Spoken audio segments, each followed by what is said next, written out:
தமிழக வெற்றி கழகத்தின் சார்பாக நேற்றைய தினம் ஈரோடு மாவட்டத்தில் பல்வேறு பகுதிக்கு செல்கிற போது தமிழகம் முழுவதும் புதிய மாற்றங்கள் தேவை என்ற நிலைதான் மக்கள் உள்ளங்களில் இருப்பதை நம்மால் காண முடிகிறது. குறிப்பாக புரட்சித் தலைவர்கள் 1972 இந்த இயக்கத்தை துவங்குகிற போது ஒரு மாற்றங்கள் தேவை என்று மக்கள் விரும்பினார்கள். அதற்கு பிறகு அம்மா அவர்களும் புரட்சித் தலைவர் வழியில் ஆட்சி நடத்தினார். இப்போது நடைபெறுகிற ஆட்சி என்பது மக்கள் விரோத ஆட்சி இன்றைக்கு நடைபெற்றுக் கொண்டிருக்கிறது. குறிப்பாக விலைவாசி உயர்வு, அதே நேரத்தில் பெண்கள் பாதுகாப்பு இல்லாத நிலை, பாலியல் குற்றங்கள் தொடர்ந்து நடைபெற்றுக் கொண்டிருக்கிறது. சிறு வயது பள்ளிக்கு செல்கிற குழந்தைகளுக்கு பாதுகாப்பில்லை.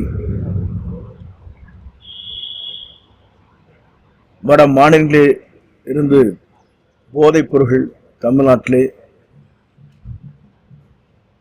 சுலபமாக விற்பனை செய்யப்படுகிற நிலை இருக்கிறது. விலைவாசி கட்டுப்படுத்த முடியாது உயர்ந்திருக்கிறது. மின் கட்டணம் மாதந்தோறும் எடுக்கிறோம் என்று சொன்னார்கள். 2 மாதத்திற்கு ஒரு முறை எடுப்பதன் காரணமாக மின் கட்டணம் கடுமையாக உயர்ந்திருக்கிறது. பால் வரி உயர்ந்திருக்கிறது, வீட்டு வரி உயர்ந்திருக்கிறது. பத்திரப்பதிவு செய்ய வேண்டும் என்று சொன்னால் அச்சப்படுகின்ற அளவிற்குத்தான் பத்திரப்பதிவு செய்ய வேண்டியிருக்கிறது. ஏனென்று சொன்னால் எங்கு பார்த்தாலும் ஊழல் குற்றங்கள் நடைபெற்றுக் கொண்டிருக்கிறது. ஆகவே ஒரு தனி மனிதன் தன்னுடைய வாழ்க்கையை நடத்துவதற்கு இன்று சுயமாக சுதந்திரமாக அரசின் விதிகளுக்கு உட்பட்டு நிறைவேற்ற முடியாத சூழ்நிலைகள் இருக்கிறது என்பதை நாம் அறிவோம். ஆகவேதான் இந்த அரசு மாற்றப்பட வேண்டிய அரசு என்கின்ற முறையில் மக்கள் ஒருமனதாக தமிழக வெற்றி கழகத்துடைய தலைவர், நாளை தமிழ்நாட்டை ஆளப்போகிற தலைவர் தளபதி விஜய் அவர்களை நேசிக்கிறார்கள். நேற்றைய கூட பார்த்திருக்க கூடும். பாண்டிச்சேரி மாநிலத்தில் ஆர்ப்பரித்து வந்திருக்கிற கூட்டத்தை காணுகிற போது பாண்டிச்சேரி அவருடைய வெற்றி வகையுடைய இயக்கம் உருவாகின்ற நிலையை நேற்றைய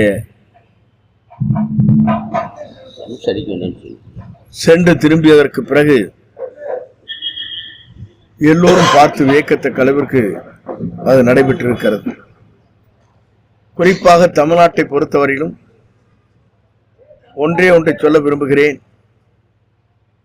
தமிழ்நாட்டில் நேற்றையும் கூட ஒரு நிகழ்ச்சிக்கு செல்கிற போது ஒரு தாய் 74 வயது, அவருடைய பேரன் அமெரிக்காவிலே இருக்கிறார். அங்கிருந்து தொலைபேசியிலே பேசி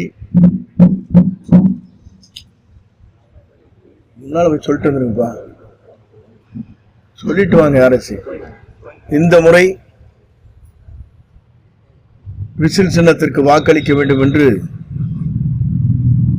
அங்கே இருந்து என் பேரன் பேசுகிறார் என்று என்னிடத்திலே சொன்னார்கள்.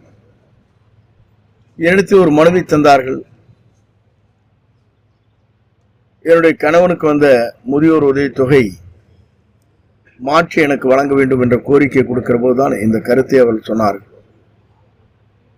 நான் எதற்காக இதை சொல்கிறேன் சொன்னால், தமிழ்நாட்டில் இருக்கிற மக்கள் மட்டுமல்ல, தமிழ்நாட்டிலிருந்து பல்வேறு நாடுகளில் சென்று பணியாற்றக்கூடிய இளைஞர்கள், இளம்பெண்கள் அத்தனை பேரும் ஒருமித்த கருத்தாக தமிழகம் ஒரு எதிர்காலத்தை நோக்கி பயணங்களை மேற்கொள்ள வேண்டும் என்ற நோக்கத்தோடு ஒரு புதிய இயக்கம் புத்துணர்வு பெற்று எல்லா தியாகங்களையும் செய்துவிட்டு உச்சத்திலே திரைப்படத்தில் இருந்தாலும் கூட அந்த வருகின்ற வருவாய் எனக்கு தேவையில்லை என்று தூக்கி எறிந்துவிட்டு மக்கள் பணியாற்றக்கூடிய ஒரு தலைவர் இந்தியாவிலே தமிழக வெற்றி கழகத்துடைய தலைவரை தவிர யாரும் இல்லை என்பதை நாட்டு மக்கள் உணர்ந்த காரணத்தின் அடிப்படையிலே தான் இந்த கருத்துக்களை வெளிப்படுத்தி இருக்கிறார்.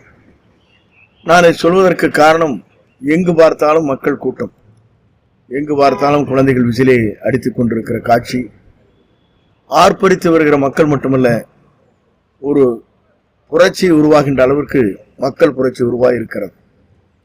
இதற்கு காரணம் பல 5 ஆண்டு காலம் இந்த ஆட்சியுடைய அவலநிலை.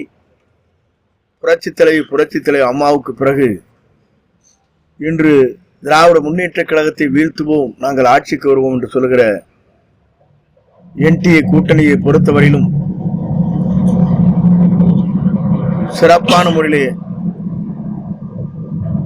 இன்று வரையில் அவர்களால் திராவிட முன்னேற்ற கழகத்தை வீழ்த்த முடியவில்லை.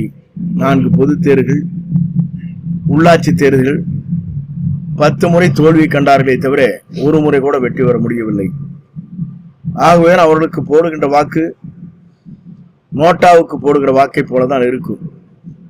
ஆகவே இந்த கருத்தின் அடிப்படையில் எண்ணங்களை மாற்றி திமுக வீழ்த்துவதற்கு ஒரே முகமாக நின்று நம்முடைய தமிழக வெற்றி கழகத்துடைய தலைவர்